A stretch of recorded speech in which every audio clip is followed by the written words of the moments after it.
I'm Nick Weaver, and you're listening to Firewalls Don't Stop Dragons.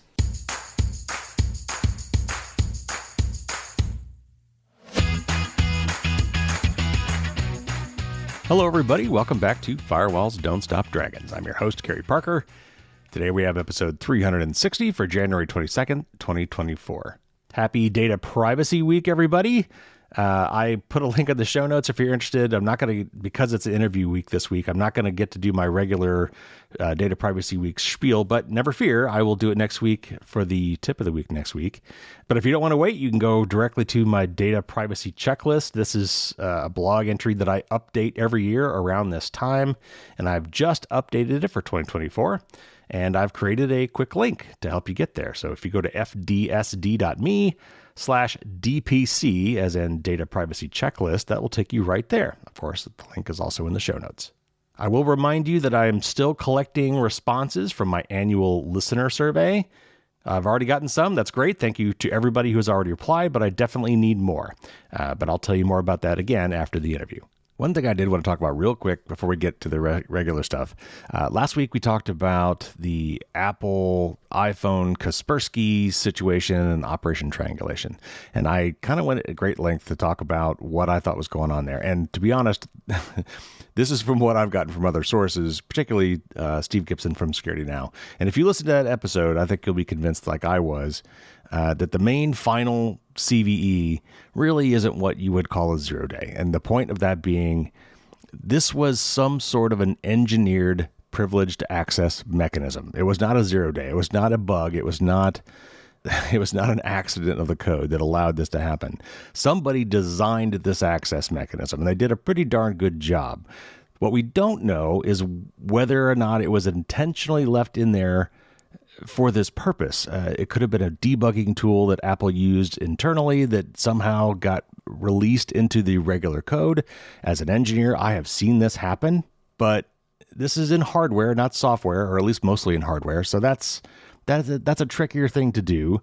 It also has been updated several times across each of the chip generations from A12 to A16. So it really looks like it was meant to be there. Maybe the software aspects for the access to this were not meant to be put in the final builds. That could have been where things went awry. We'll probably never know. My point only was that final key to the access to the iPhone that was exploited by Operation Triangulation was not what I would call a 0-day. It was not a bug. It was not something that the manufacturer, Apple in this case, or maybe one of their suppliers that snuck it in, didn't know about or it wasn't aware of. It may have been a mistake to have it in the shipping product. Like I said, we may never know. So I just wanted to kind of clear that up before we go any further. Okay. We have a little bit of a different kind of interview topic for you today. I am going to be speaking with Nick Weaver, who I spoke with several years ago about, I think we talked about cryptocurrency back in the day, Bitcoin. And I follow him on social media, and I ran across something that he put out last fall, a presentation he did as part of his startup called Skerry Technologies, and that's spelled Skerry. And it was called Dr. Strange Drone, or How I Learned to Stop Worrying and Love the Slaughterbots. Now, of course, that is a take on the Dr. Strangelove classic movie title. But we've talked a lot about AI on this show. And, for the most part, it has, kind of everyday good and bad uses. But now we're kind of talking about autonomy, which is not quite the same as AI. And we'll dig into this with Nick. And coupling that with drone technology. Drones have gotten very capable and very cheap, relatively speaking. And a lot of law enforcement agencies are now using them for surveillance.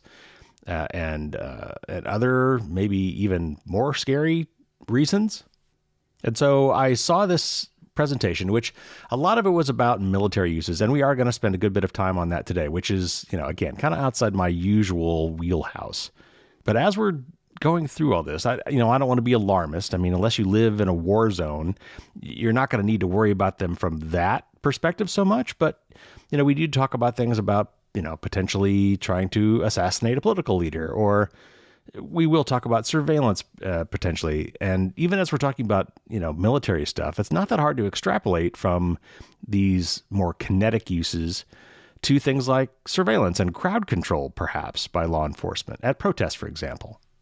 And the reason it's kind of important, I think, today to at least understand where this technology lies is it's gotten very good and very cheap, relatively speaking, and well within the reach of an electronics hobbyist, like myself, to put together something like this. There's open source software out there you can download and put on a Raspberry Pi to make your own drones if you wanted to. So anyway, I don't want to be alarmist.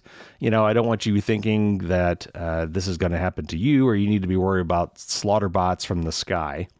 But I also want to make a point of saying, and we talk about this too, is that drones have a lot of great uses as well.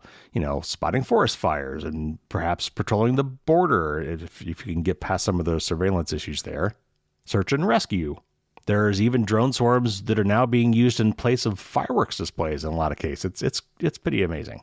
So anyway, with that as sort of a caveat, we're going to have some interesting discussions today about drones and whether or not we should be imbuing them with the capability to act on their own. There are a couple quick glossary terms I'll throw out. At one point, Nick's talking about drones pulling 10 Gs, and that's not like 5G wireless. 10 Gs in this case is gravity, 10 times the force of gravity. So, when you're a pilot in an aircraft and you make a really hard turn, you could pull a lot of Gs. Or when you're on a roller coaster, you pull a lot of Gs. So he's talking about 10 Gs in that sense. He also mentions an IMU. That's an inertial measurement unit. That's the kind of processor that can be doing gyroscope and accelerometer measurements, something I actually had in my DEF CON badge. So those are very cheap and very easy to use. And there's a couple other terms, but I'm going to save those and come back to those after the interview. So let's get right to my interview with Nick Weaver on Slaughterbots.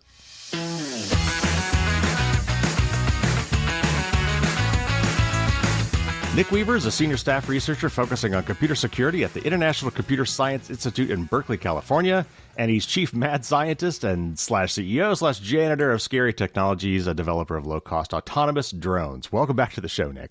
Thank you very much for having me.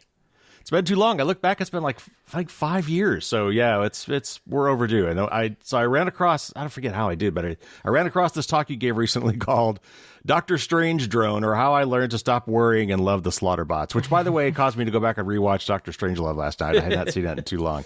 So that was a great prompt, but it was really, really interesting. And I immediately reached out and thought it'd be good to talk about some drones, particularly coupled with recent advances in AI, which I think have a significant potential to negatively impact our privacy and security.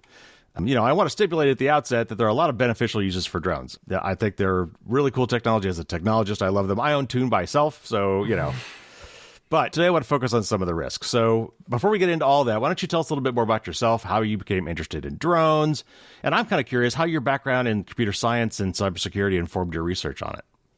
So I've always been interested in drones, looking at 20 plus years looking back, but I hadn't done anything with them. It's just sort of cool hardware. But over the past few years, I've been worried about them. That I like to say, drones are cool, drones are neat, drones scare the living bleep out of me. Because there's so many offensive uses. And unfortunately, the other thing is we're rapidly trending towards a world where it's not really artificial intelligence, but just autonomy, where the drones are able to act on their own. And that means our current defenses, namely jamming so the drones don't work because they can't receive commands, ceases to be effective. And the other thing is I've always been dealing, for the past 20 years with things like internet worms that are very, very fast, that a defense against an internet worm has to be automatic because anything involving people is just too slow. The same thing comes into play when it comes to defending against small autonomous drones, that if you have a small drone, the size of a toaster, flying around at 100 miles an hour, controlled by a computer and able to accelerate in basically any direction it wants at 10G, you aren't going to stop it with anything involving a person. It has to be automatic stoppage. And for me, the only way I can think of stopping drones is either with automated cannons or other drones. So I like to put it, it's the exhibit school of work. Yo, dog, I heard you like Slaughterbots, so I'm building Slaughterbots that slaughter your Slaughterbots. Right. All right. Well, we will definitely get into the Slaughterbots angle of this, but let's start with some basics for people that may be listening who don't really haven't really played with modern drones. Kind of get us up to speed, because there's been a lot of advancements in what these things can do. They're all over the place. I mean, these little quadcopter things are very popular. So what was it? Was there a technical breakthrough, or maybe a series of technical breakthroughs that allowed these sort of new kind of drones to flourish? Like, I remember having, remote control helicopters and such, but there were nothing like these quadcopters I see today. There were two technological breakthroughs or evolutions that have enabled these small drones. The first is the battery technology. Batteries are just getting better and better and better. 20 years ago, we did not have these massively powerful lithium polymer batteries that will, like, a battery that's like the weight of a baseball can drain at 3 kilowatts plus of power out of it. So you're talking outrageous amounts of power density and outrageous amounts of energy density. The other thing is something subtle but really important, and that's microelectronic mechanical systems. These are basically silicon chips where instead of just doing circuits, you're actually building structures by etching the silicon. And there's two structures in particular that have made these small drones work: accelerometers and gyroscopes. So basically, on your single silicon chip, you can basically have this sensor that can know if it's accelerating in any of the cardinal directions and know if it's being rotated in any of these cardinal directions. And that's what was necessary to make these small quadcopters fly. So I remember when the small quadcopter toys first came out, like almost 10 years ago, and they were awful because they couldn't hover. A quadcopter is a very simple control loop. Basically, you've got 4 engines, and you can use that to do pitch, roll, yaw, and the like. But these toys were awful because they couldn't hover. That basically you would be bouncing them up and down, and they basically give up after a little bit. Yeah. But with the IMU coupled to a small microcontroller, just like a dinky little 32-bit STM microcontroller that costs a couple of bucks, you can do a feedback loop where the drone can now go, I want to target 0 acceleration and 0 rotation. And if ever I start to rotate or accelerate where I'm not supposed to, it puts that back into the feedback loop, adjusts the props. And so, like, 8,000 times a second, one of these small drones is updating its state of the world, adjusting the power output from the motors, and using that to stay in place. And that's what's made these small quadcopters work, is they're easy to fly once you have a computer flying it. So as a human, you're no longer having to do the controls and they'll hover. But like fixed wings have been around for decades. The problem is a fixed wing aircraft or a fixed wing model aircraft is like a shark. You got to keep it flying forward right. or it's going to crash. Right. And so I can fly a quadcopter easy because I'm lousy. I can't fly my fixed wings very well. They're good at crashing into the ground. Yeah, I've got this, one of the cheaper DJI things, and they're amazing. I mean, you whip out your smartphone, you tell it to start, and it kind of pops up on its own to 10 feet in the air, and then sits there. And it'll just stay there until I move it. It's like this object in 3D space that all I have to do is decide, where I want to put it. And then whenever I stop moving it, it stops moving. It's really amazingly easy to control. It's a lot of fun. Because you have that feedback loop, you can have like a 10-mile-an-hour wind gust, and it'll just go. Right. It'll shake in the air a little as it has to adjust and struggle. And that's the consequence of the MEMS sensor's feedback loop. These little 6-axis accelerometer gyros and 9-axis accelerometer gyro compasses that enable this low-level stability. You add in GPS for longer range, and you can literally go, I want a drone at this point in space. It's currently in that point in space. And as long as there's nothing in the way, it's very easy for a computer to just go and move it from here to there. So what are some of the other technological aspects of these things today? Like for consumer drones, for things I might buy off the shelf today for, I don't know, a couple $100, kind of mid-range. What kind of speed, what kind of distance, what kind of flight time do you get off these batteries? I know they have cameras, so that's like a big thing with a lot of the drones. They have cameras. Do they have other sensors too? So what's the state of the art of a modern consumer drone? So there's the consumer and there's the prosumer. So I like to look at basically the basic prosumers, the stuff from DJI. DJI does really good stuff as long as you don't mind the Chinese government being able to see your videos. Right.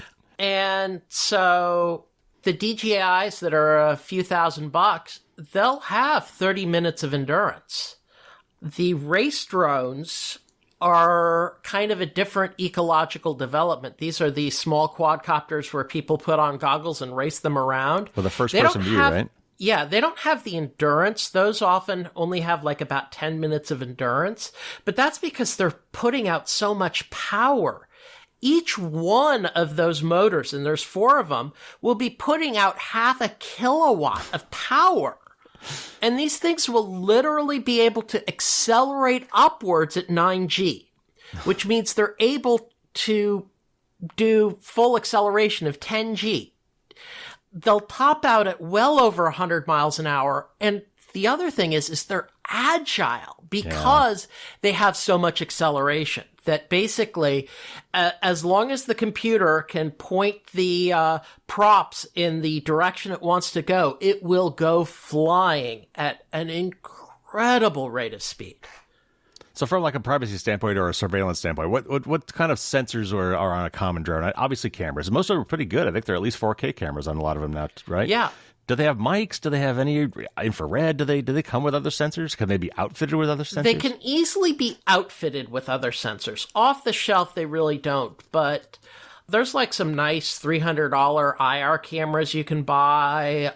You can do an optical camera with IR cut, which isn't a thermal camera, but will see somewhat into the dark. But whatever you want to put on it that weighs a few ounces, you can. And with modern electronics, that happens to be a lot of different things. Yeah. Are there any like legal or technical restrictions on consumer drones? I think you need a license at some point? Are there protected areas? Some of them I think have geofencing built in. Tell us a little bit about that. In the US, there's basically, you have to get a permit from the FAA, but for non-commercial use, it's basically a go online and solemnly swear you'll be up to no good. And you have to register your drones, which is like $5 per drone. And that's just basically an ownership test. There are areas you cannot fly by federal rule. So any controlled airspace with very limited exceptions, you have to talk to the tower. National parks, nope. Military bases, nope. Yeah. And all sorts of things like that. Washington, D.C. is basically one entire no-drone zone. Oh, sure. And one of the nice things is that the FAA has a convenient app that has a map for all the federal ones. There's additionally state and local restrictions that come into place. The other restrictions are commercial use. If you want to fly a drone for commercial use, you have to get a Part 107 pilot's license. Now, this license, of which I actually have one in my pocket, doesn't say you're any good at flying, just that you're allowed to. So if I'm a real estate agent and I want to take pictures of a property, does that involve that license or not? Yes. Okay. The operator should have that license. Okay. The other thing is you aren't allowed to fly over people unless either you have a waiver or it's certified for operation over people, However, 250 grams with a prop guard, it qualifies. So a small drone with a prop guard, so there's no laceration hazard, would qualify. You can't fly above like 400 feet. And critically, unless you get a waiver, you have to have operator line of sight. Either the operator or a spotter in communication with the operator has to have a set of Mark I eyeballs tracking the drone at all times. So are any of these restrictions, like particularly around airports and such, are those actually technically enforced? Like, are there GPSs in these things or some sort of beacons that these things understand that they will actually, no matter what you do, will not fly in these spaces? Or is it just honor system? It depends. If you build your own, it's honor system. If you're getting a DJI actually will enforce it in the firmware. So the firmware for the DJI will know about various no-fly zones and may or may not enforce them depending. Okay. And from a privacy standpoint, you said you're not allowed to fly them over people. It sounds like that's more for safety rules. But what about for privacy rules? If I want to fly a drone over my house and it drifts over my neighbor's yard where my neighbor's sunbathing, or if I'm going to a protest and I want to fly it over a protest, is that covered under the same restrictions? As far as I know, there's kind of still open season on that. That there hasn't been anything clear because the airspace is open. Airspace is free for all, and the FAA is the one in charge of airspace. Okay. And the FAA is not going to want rules that say you can't fly over somebody's house. One other thing I think you even mentioned in the slides that I saw for your Doctor Strange drone thing is, do these devices have a built-in transponder that identify the owner? Yes, now. So there's requirements from the FAA that starting in March, you must either be below the 250 gram weight limit or have a transponder that's just basically broadcasting serial number and GPS location over the Wi-Fi and Bluetooth. So it's cheap to comply in terms of actual hardware requirement. It's less than $20 for raw cost. You can get transponders that are under 50 that you can just put on existing ones. Or you just go below the weight limit, or you fly in certain designated areas where it's okay without a transponder. Okay. So I ran across some articles, actually, and for some reason they were all about NYPD, the New York Police Department. And I don't know if it's because they're leading the pack or if that's just what makes the news. But several stories. One involved this Labor Day weekend. There was an article, I think, in the Washington Post about how they were planning to use drones to monitor large outdoor parties. And if you read the article, I think it says only if somebody calls in a complaint or something. They're not just doing it randomly. But I mean, over private airspace or over someone's backyard barbecue, they could be sending in drones if they get a call about it. They're also talking about using robots in the subways. We'll get to that a little bit later. But do we know that law enforcement is using these things to monitor protests or the border? I think I've heard them talk about monitoring the border, maybe high crime areas for local police departments. But I also know that law enforcement is very secretive about their surveillance tech. A lot of times in lawsuits, they will actually come up with what they call parallel construction. They won't say where they got the information, even though if it came from a drone or a stingray or something, and they'll say they got it some other way. What do we know about how law enforcement may be using these devices to monitor and track us? Well, they are, because they've done it for decades with helicopters. That the use of a drone as opposed to a helicopter is mostly a matter of budget. That big departments can have helicopters and they're expensive toys and they cost several $100 an hour in flight time when you consider training and everything else and the like. But a drone in the back of a squad car costs several $100, period. I don't think they're actually using them all that actively because they aren't that stealthy. That the quadcopters are noticeable and noticed, and they're not that loud when they're high up, but you will still see them. And so you're going to see them used, but not in sort of the we're going to parallel construct it kind of way, more in the this is overt. This is we're looking around something. So it's not necessarily going to be covert surveillance. Okay. Yeah, they are kind of loud. Certainly when they're close, you could definitely hear the distinctive whine of the things. Go ahead. And the other thing is they have to comply with the FAA rules too. And you don't do covert surveillance from something that's broadcasting on the Wi-Fi. Here I am. Here I am.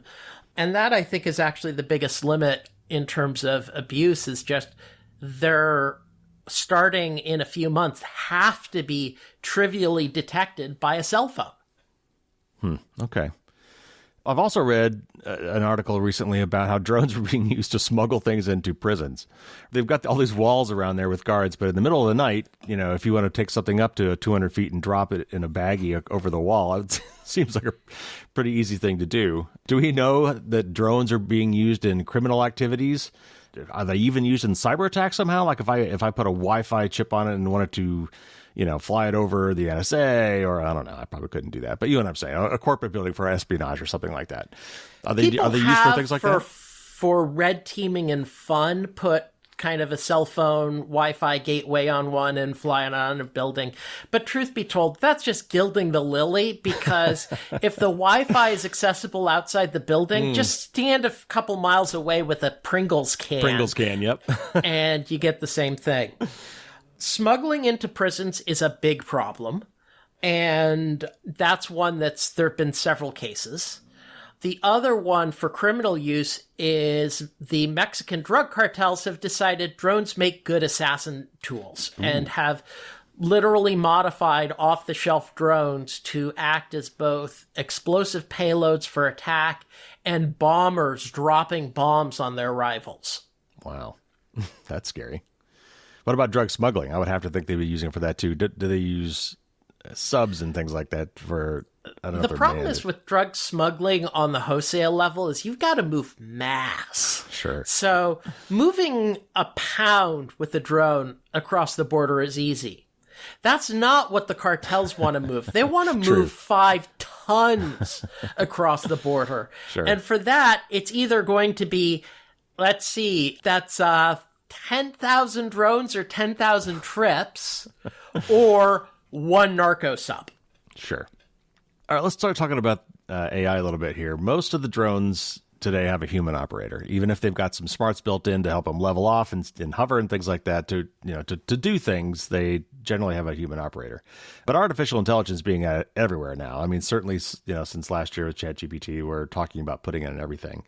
How far off are fully autonomous drones for consumers? We'll get into the Slaughterbots a little bit later. But for like consumer level stuff, how far away are autonomous drones, and what kind of dangers might they present in our everyday life if we start having that? For example, I know there's some drones actually really cool. Like I saw these at CES. They were little handheld drones that you kind of threw up in the air, and they'd immediately start hovering, and they'd look at you, and then they'd follow you. I mean, so it had enough smarts to do that sort of thing. That's actually already available, but first of all, I would not talk about AI. That in building autonomy, AI is kind of like the last thing you want to do.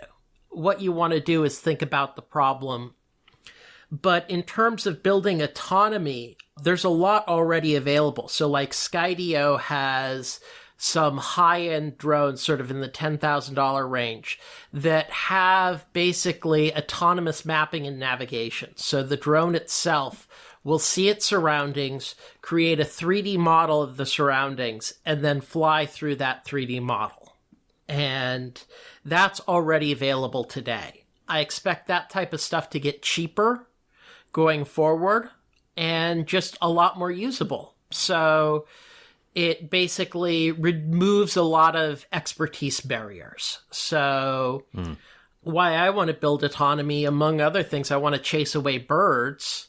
And the thing is for that, you'd want to use a fixed wing. But skilled fixed wing remote control pilots are expensive. Certified drone operators are cheap. So if you can add in more smarts to it, you can basically democratize the operations experience needed, and therefore you can get away with not having to have super skilled operators. And that's where the autonomy is going on the commercial side, the consumer side, is stuff so that you don't have to worry about crashing your drone.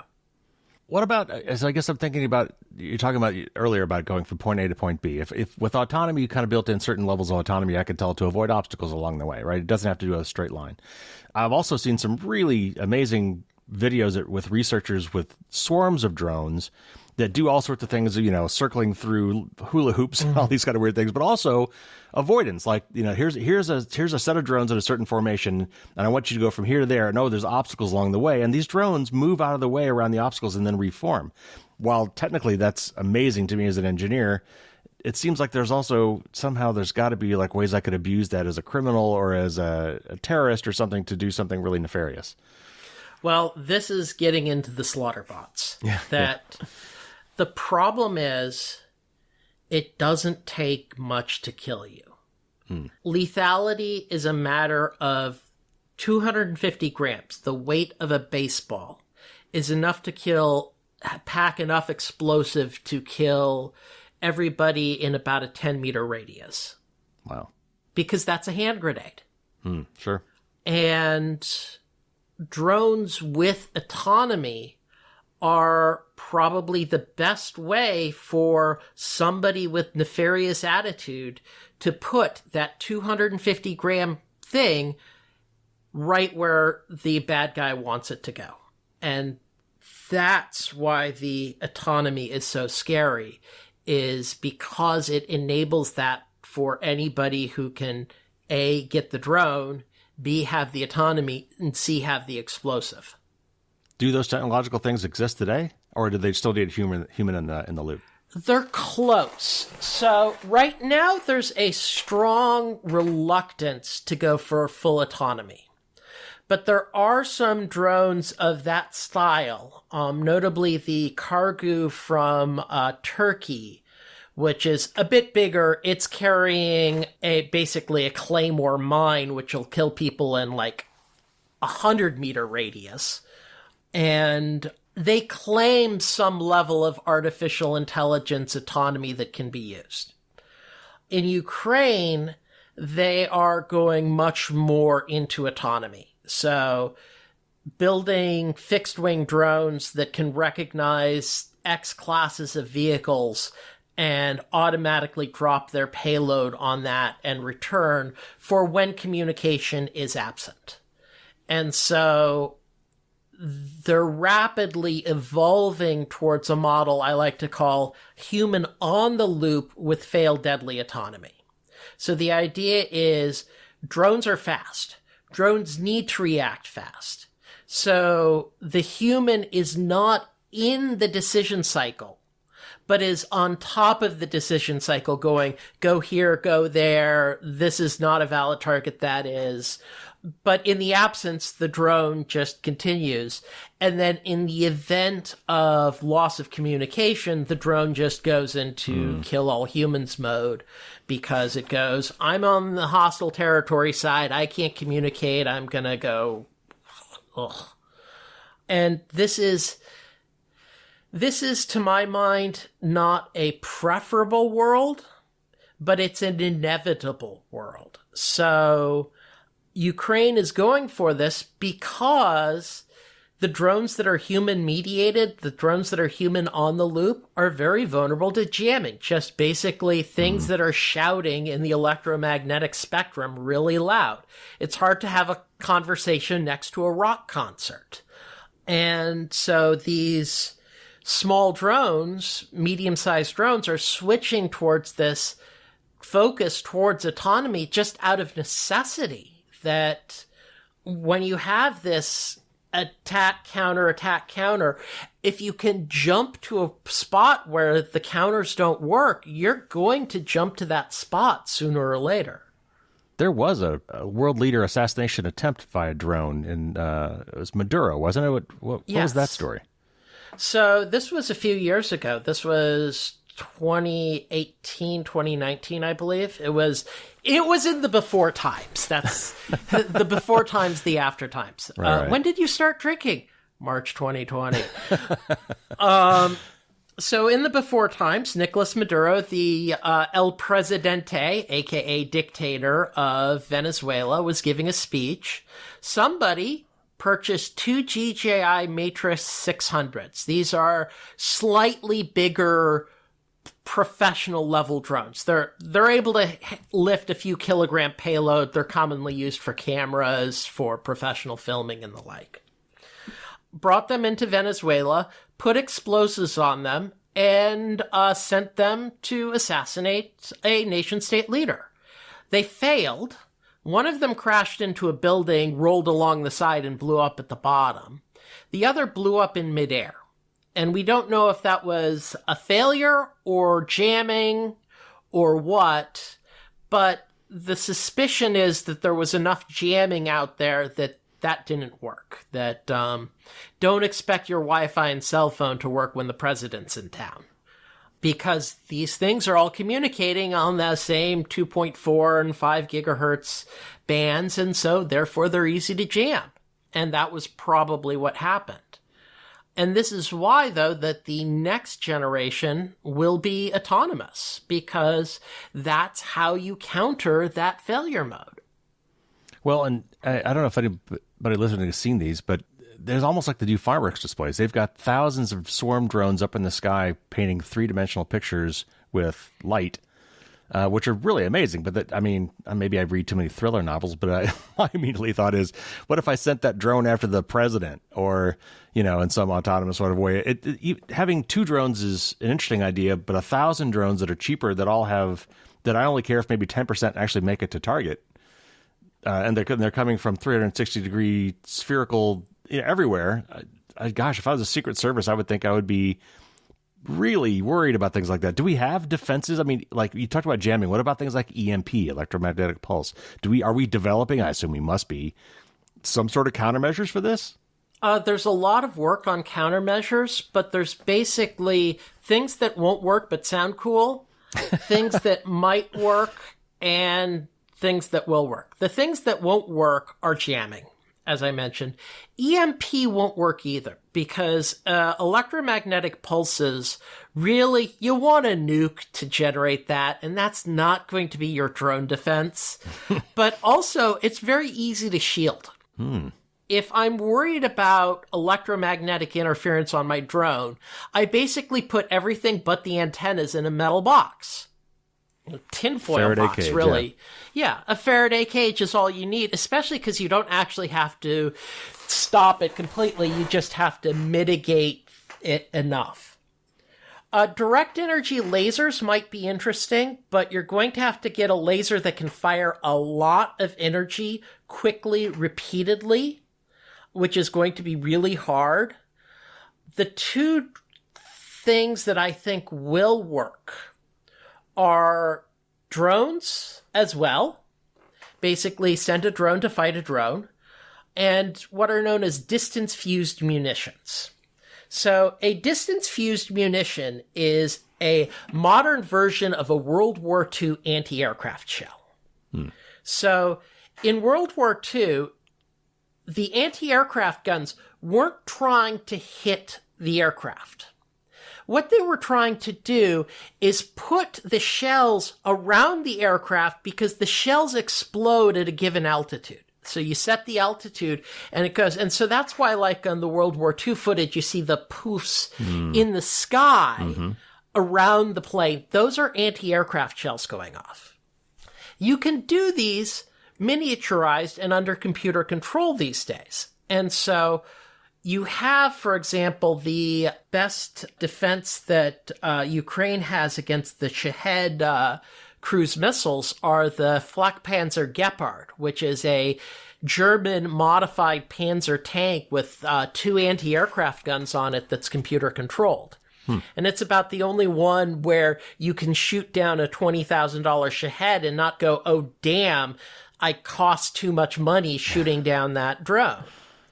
You can miniaturize these further. So the U.S. military a few years ago was trying to do infantry weapons, the XM whatever. They tested it in Afghanistan, and It wasn't really all that suitable for an infantry soldier because they were carrying this instead of their rifle and it would only be like 10 shots. But if you put something like that in a computer-controlled turret on top of a Humvee with a 100-round box of ammunition, you could basically take out 50-plus drones. And also when you're talking about drones are actually kind of delicate. That you don't necessarily need to blow up the drone. You just have to have the drone go through a cloud of carbon fiber ribbon, and it will cease working. And so you could build small distance-fused munitions that are basically carbon fiber party poppers. That's what I was thinking in my head, yeah. At a fixed distance, they send off the streamers everywhere, and a aggressive drone is not going to be all that happy when the ribbons get into the props and the prop guards and you have a few weights on it, and it's just going to mess up the aerodynamics and everything. But in order to do that, you're going to have to make sure it's cheap. It's going to have to be computer controlled, and it's going to have to be autonomous. When you have the system enabled, it has to react automatically because the attacking drone or swarm could be 100-mile-an-hour race drones that are literally flying at you from treetop levels. So you have maybe 2 seconds of warning before you need to take it out, and that has to be computer controlled. Likewise, defensive drones can be doing the same thing. You can either collide. As a defensive drone, you can be dragging ribbons behind you. A defensive drone could also be armed with party popper guns. So you have these distance-fused munitions. You have like 2 or 3 shots on one drone, and now this drone can target 2 or 3, and then after that collide if need be. And that's what I think the defense is going to look like, is basically drones to attack drones. And that means that as a defender, you have to go cheap too. That it's quantity has a quality all its own. If I'm talking about the drone wars of the future, my goal is not $60,000 or $50,000 switchblades, because those switchblade drones that the military uses, they're $50,000 a piece, and they carry 1 grenade worth of payload. I'd be talking things, my goal would be $500 a piece. Even with the U.S. military that has more money than God, their threshold for purchase should be $5,000, not $50,000. Because you need so much defense in order to deal with the attack swarms. The other thing is the attack swarms give a real benefit to the defender. That it's very easy to do the attack swarm that runs on your own territory. You just literally hide them in boxes around, and when the invaders come, they have to deal with the prepackaged killbot insurgency. It's far less effective for offense, because for offense, you're going to have to get those drones a few 100 miles away. You could do some things, and that would allow you to do attacks on soft strategic targets like logistics nodes and the like. But it's still one where you aren't going to use this as your mainline offense. You're going to use this as your mainline defense and strategic far-reach defense. You aren't going to be able to do something like you're Moscow, you're invading Kiev again, and send 10,000 killbots into Kiev. You're only going to be able to send 10,000 killbots within 10 kilometers of where your forces are. Mm-hmm. And so it's remarkably poor at projecting power outward, but it's really, really good at making a defensive dark forest. The notion of you create a defensive environment where if the attacker is spotted, they're attacked and killed immediately. So like if I was in Taiwan's defense establishment, I would very much be building a drone-based dark forest for the island. So basically, I'd be going, China, yeah, you can bomb us all you want. You will not be able to invade and live. So we've talked a lot about explosive things like that. What about, and it just, again, it seems like straight out of a novel, but what about poisons or biological weapons or things like that? Is that, maybe that's only a nation state that would be able to pull something like that off, but that's got to be another kind of threat here, right? If you can do biological or chemical, you don't need the drones. Look at Aum Shinrikyo in the Tokyo subway. They were able to do a chemical terrorist attack and attempted bioterrorism without using a drone for a delivery system. So I don't see that as being particularly threatening, because also once they're at the tech where they can get their kilogram of sarin, you already have a huge problem. Gotcha. All right. So you mentioned the Ukraine war, and drones have been used successfully by the Ukrainians against some ships and things like that.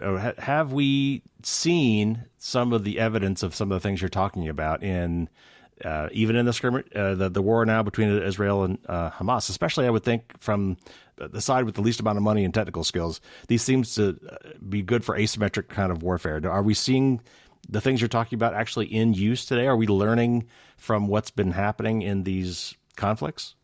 Yes. So, for example, the Israeli military is woefully unprepared on the drone front. There is footage from Hamas of them taking what looks to be an off-the-shelf DJI, based on the graphic user interface, fixing it with a bomb, and dropping the bomb on an Israeli tank. And the tank lights on fire. Somebody screwed up big time in the Israeli government and the defense establishment. Not having jamming infrastructure around main battle tanks.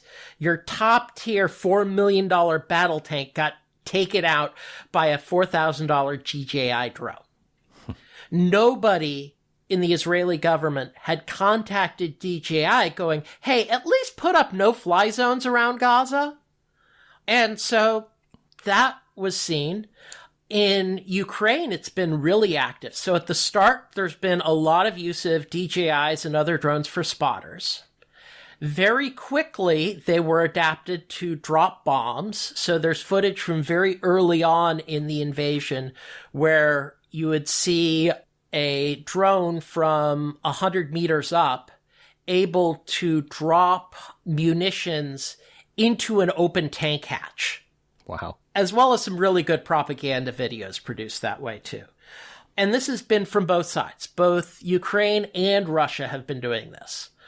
Recently, over the past year, it's gotten much more jamming heavy. So a lot of drones are jammed. There have been use of heavy lift drones. So like Ukraine has taken some heavy lift octocopters, had like 6 bombs on them, flown them over the target, and drop repeatedly. Right now, a big thrust in Ukraine is doing these race drones, doing these $5,000 or $500 first-person view race drones, sticking munitions on them, and using them to attack targets of opportunity. Things like flying the drone in through the window on a bunker. Huh. And those are under manual control. They're having to get closer to the front because of jamming. But also, Ukraine is doing a lot of development of drones with autonomous capabilities. They've got multiple companies, and basically those are going in the slightly more expensive, sort of the $10,000 fixed wings, because fixed wings have much more range. And so they fly out, and if they can communicate back, they communicate back. But if they can't, they will go, oh, this looks like a Russian tank. I'm going to drop my bomb on it and fly back home. These things have got to probably be invisible on radar just because they're so small. How do you detect these things? They're autonomous drones that don't have communications. Is there any way to see these things coming technically? Well, radar's very interesting on these, because if you fly high on these small drones, they'll still probably show up on radar unless you go throughout and make efforts to make them stealth. But you can go out and make them stealth. The problem is you fly low, that the attacking drone is, if it's at 100 feet, 200 feet, it's still going to be hard to see and hear, but it's going to be very much in the ground clutter and very hard to detect on radar. in many ways, the best sensor for detecting drones are cameras, just simply because that's a lot harder to hide from. But it takes a lot of cameras. It takes communication. It's a hard problem to see these things coming. Yeah, I was kind of worried about that. Especially when they're autonomous, that if Right. they're under manual control, it's easy. It's called a radio antenna. Or better yet, you get a software-defined radio set up and like a 4 or 8 antenna phased array, and you can go, oh, this is a thing broadcasting on the Wi-Fi bands, 200 meters up, going at 50 meters this way, blah, blah, blah. That you can detect. But that's the other problem with the autonomy, is autonomy doesn't allow you to just work when communications are absent. It allows you a level of stealth that is otherwise unavailable by just not talking. So I would have to think that this technology has so many uses that there really must be fundamentally changing military tactics. Like, I mean, it's kind of like when planes started being used in warfare, or gunpowder. I mean, this seems like a really revolutionary kind of technology for a lot of reasons. Not just reconnaissance, but as we're already talking about, and for killing things. Has the U.S. government been keeping on top of this? It seems like, again, this would be a very asymmetric warfare kind of situation where an insurgency or a much lower funded, less technical opponent could undo a lot of what you're doing. It'd take $1 billion. I don't know what aircraft carriers cost. Let's say it's $1 billion. $1 billion aircraft They're carrier. about $6 billion, okay, actually. $6 billion. I was only off by a couple billion. But if I launched 1,000, $1,000 drones at them, if I could sink one, that'd be a real big win. Or you don't. You don't sink the aircraft carrier. You just make the carrier hangar deck unusable. Oh, sure. Yeah, right. That's one of the things about the small drones that is particularly interesting, is that these small drones, what you can do is you can have them perch, you can have them hide. And so if you have a major logistics base where once every 33 minutes, a drone pops up out of the woodwork and goes after somebody flying 5 feet off the deck, you're going to have a problem. It's going to be very, very disruptive. And that's a lot of the power of the small drones, is just the disruption and the terror you can engender on a logistics base. That if you're an adversary of the U.S., your goal is not to get that military base that's close to you. Your goal is to disrupt Travis Air Force Base, where all the C-130s and the C-8 Galaxies are flying out of. That you disrupt someplace like Travis, and you disrupt the U.S. military. And it's scary. Yeah, all of this is kind of scary. So let's talk a little bit more about these Slaughterbots. What... because we're putting AI in everything now, and I know you're talking more about autonomy, but how bad of an idea is it to give lethal drones this autonomy or agency? I assume that our U.S. government, I think you even said this in your slides you mentioned today, that U.S. government is loath to do that, but that's us. I mean, what about, are there other countries that are doing it? Are there international treaties or in place? There's no treaties. But truth be told, is a landmine an autonomous weapon? The notion of banning autonomous weapons really gets messy, because it's really hard to define what it is. I'll argue that a landmine is an autonomous weapon. Now, let's suppose I can modify the landmine with intelligence so it will only blow up if a soldier steps on it. Would this be better or worse? My argument is this would be vastly better, because you're much more proportional. In building autonomy and precision, you have the potential to be much more discriminate. That suppose you want to take out a target. Which is going to do more collateral damage? A hand grenade 10 centimeters above the target, an artillery shell 50 meters away, or a 1,000-pound bomb from an aircraft. They're all going to get the target. They're all going to be the necessary proportional force to get that target given the technology being employed, which is going to do more collateral damage. Okay. Precision, we could be using that same automated technology though on bombs, on things that are doing much more damage. They don't have to be used on small things, right? right, but it's not necessary. That there's the saying, almost only counts in horseshoes, hand grenades, and atomic bombs. That's using more explosive, more damage to reduce the need for precision. Once you have more precision, you don't need to do as much damage. So this is why, for example, the Air Force has shifted away from 2,000-pound bombs to 500-pound bombs. Because with more precision in the bomb, you no longer need the huge explosion for collateral damage. And it gets even more so once you start adding more and more precision. So I don't necessarily see the advent of autonomy as necessarily bad. It's how it gets used, and if it gets used in ways that restrict it to only hitting military targets, it's actually better than the alternatives because it is more precise. Interesting. All right, so as we wrap up, let's look ahead. What are some of the drone-related technologies that might be coming down the pike? Things that aren't there yet, or maybe just around the corner, that may make drones more lethal, more dangerous? Or give us other even privacy or security concerns? What do we need to be worrying about over the horizon? The realization that you don't need as much compute as you think. That the current autonomous drones, like from Skydio and the like, are using expensive chips. They're using NVIDIA chips, customized NVIDIA chips, mind you. And NVIDIA is not the best company to work for or work with, and rather painful and not cheap. But when you think in terms of autonomy and not AI, you can get away with a Raspberry Pi.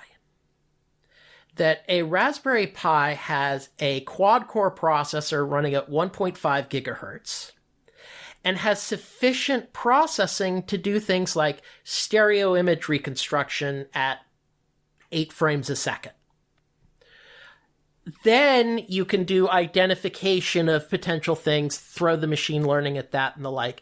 And to do this level of autonomy that creates the Slaughterbots and the Slaughterbots slaughtering Slaughterbots and all that stuff, it doesn't take these hugely expensive AI-powered things.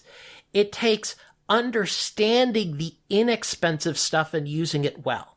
And so, for Ukraine, there was an article in the Washington Post on some of these internal developments, and they had photographs of some of the fixed-wing ones that they were developing with a focus on autonomy.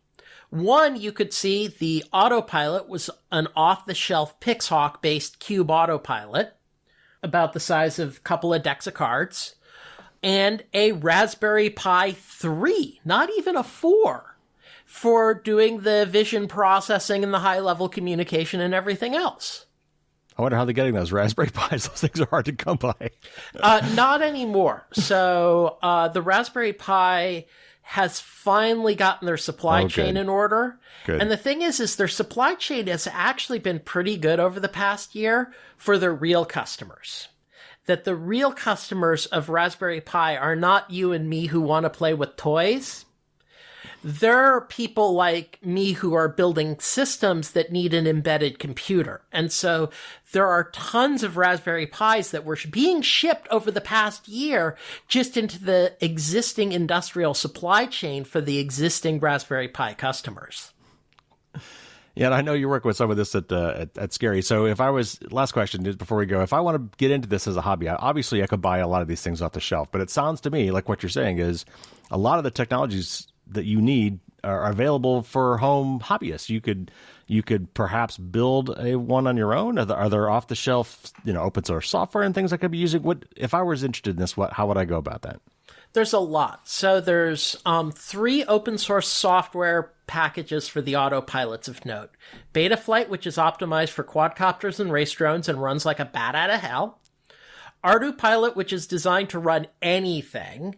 And PX4, which is a bit more stripped down and optimized for flying things. There's plenty of off-the-shelf autopilots you can buy. You can get some bigger ones that are off-the-shelf autopilot and Raspberry Pi, or you just cobble them together. As long as you don't mind being a little bit bigger, just take a autopilot, shove a Raspberry Pi on your frame, and yeah, you'll be a slightly bigger drone. You won't have the performance, but you can easily assemble that on your own and basically be making your own flying drone, your own flying Pi. Well, as a technologist, that excites me. As a citizen, it kind of scares the hell out of me to know that they're that easy for someone to put together and maybe do something bad with. So I know you've actually been working on this. So tell me why you think it's so easy. You were actually showing me a little mock-up there. Tell me what you're working on. This isn't a mock-up. This is a working board. So right. This is my autopilot design. This is my 3rd revision at this point. So I've taken an off-the-shelf open source autopilot, a GPS, a second coprocessor that I should be able to do a drone ID because it's a coprocessor that has a Wi-Fi on it, a LoRa chip that should allow me to do a 15-kilometer data link, 2 camera interfaces, all mated to a Raspberry Pi compute module. So we're talking something smaller than a credit card that has all the compute necessary. My previous prototype, just this thing, it flew until I burned out a motor, and basically showed that the capability's all there. And this is something that my prototype board, I've spent like $6,000, $7,000 getting my first 10 prototypes back. But if I wanted to mass produce the thing, if you want 100 of these, I can produce them for $200 a copy, basically because of the economies of scale. And the reason why I'm doing this is because I want to build autonomous drones cheaply for multiple applications.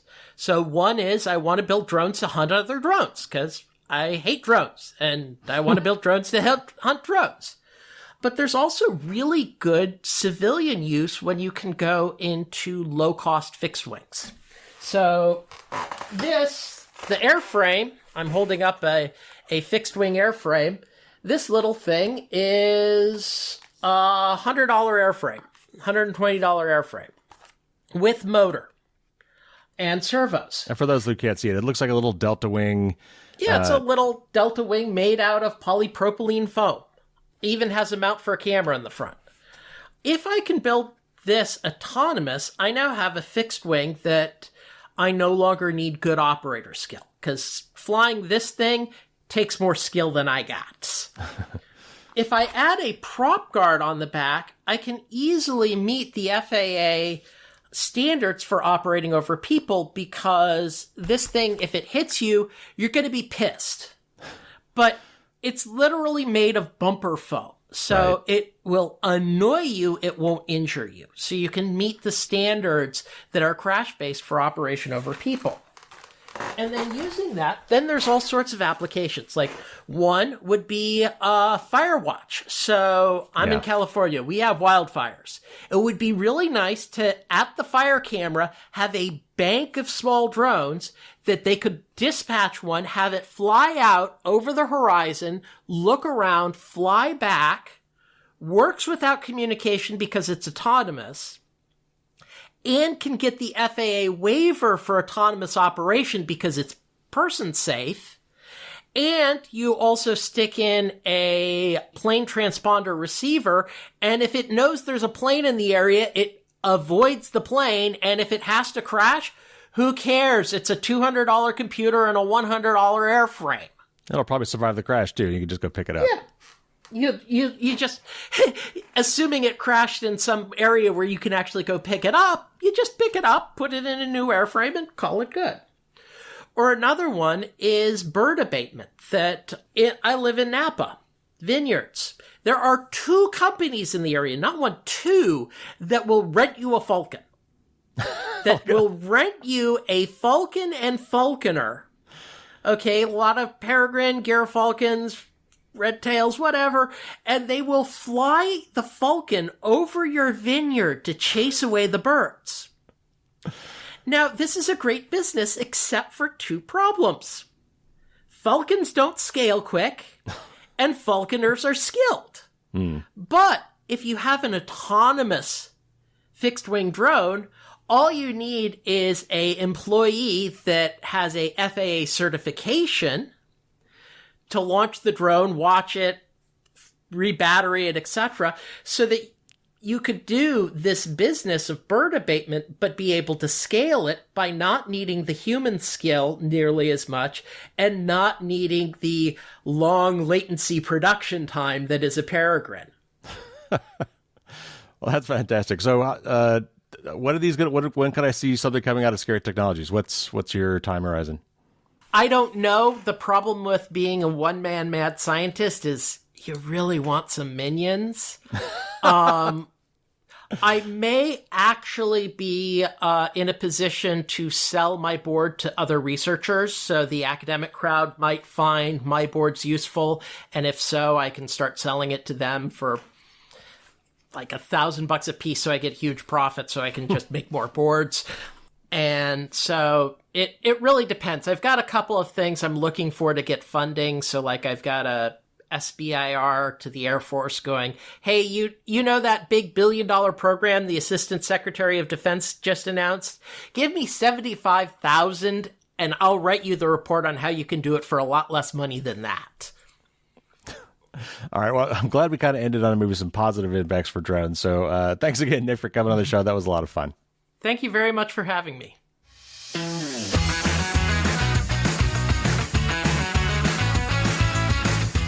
So I know that was a little bit outside the normal realm of interview type shows that I do. So I hope you found that interesting and hopefully not terribly scary. But I think it is something we need to be aware of. And along with AI and some other technologies, there have been some advancements that have allowed drones to do some pretty amazing stuff. And when you start adding in some autonomy, we need to be careful about what we allow these things to do. Okay, so I said there was a couple of things I wanted to circle back to after the interview. He talked about Pringles can antenna, actually sometimes affectionately called a cantenna. And it's a clever thing that people have used to create directional antennas. It's actually a Pringles can, because a lot of the Pringles can are lined with foil.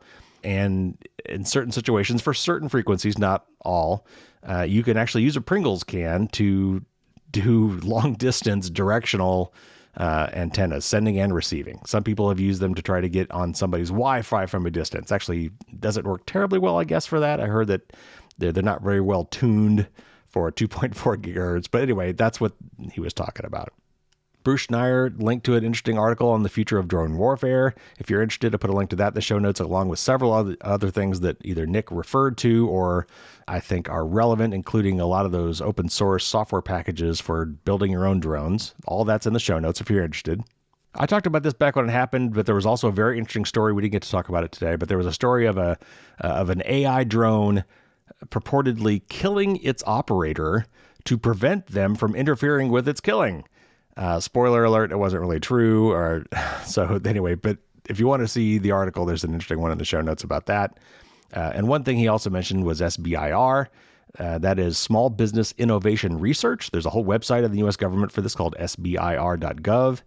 And I actually want to look at this myself. This is an opportunity for enterprising people or small companies to look at things that the government needs.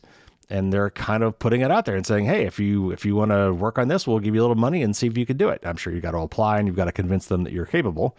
But that might be a fun way to do a project if you're so inclined. That's what he was talking about there, SBIR. And of course, my patrons will get some bonus Q&A with Nick on Thursday. We delved into some more of the military stuff taken from his Dr. Strange drone talk slides. And we talk about other types of autonomous things like robo-dogs and underwater drones. So anyway, patrons, of course, will get that on Thursday as usual. So again, reminder, my annual listener survey is up. I need as much feedback as possible. I am still reading the stuff that's coming in. Once it's all in, I will definitely delve through every single response. I want to hear from everybody. And I want to hear about the things you like, because I want to keep doing those things. And if you've got some constructive feedback on things you'd like me to change, I'm open to hearing that too. I've responded to that in the past by making changes. And again, to help incentivize you to do this, I will be selecting 10 random respondents to win a free copy of my book. And that includes international shipping in a lot of cases. Can't promise everywhere, but I think we have pretty good reach there. The only requirement there is that you actually make a good faith estimate to fill out all the questions. If you're going to be a winner, you can't just fill in a blank form. To fill out that survey, go to fdsd.me/survey2024, all lowercase. And then, of course, there's a link in the show notes. You have until the end of this month. All right, we've got a lot of great interviews. I've actually recorded, I think, 3 since the last time we talked. So those are all banked up, and those will be coming out soon. I had a great talk with Joseph and Jason from 404 Media. I talked with Jen Kaltrider from Mozilla's Privacy Not Included group. And I've got an interview on macOS security and computer security in general from Patrick Wardle. And there's even more than that waiting in the wing. So if you have not already subscribed, that way you won't miss any of that. All right, that'll do it for this week. Take care, everybody. Stay safe out there. And until next week, as always, don't get caught with your drawbridge down.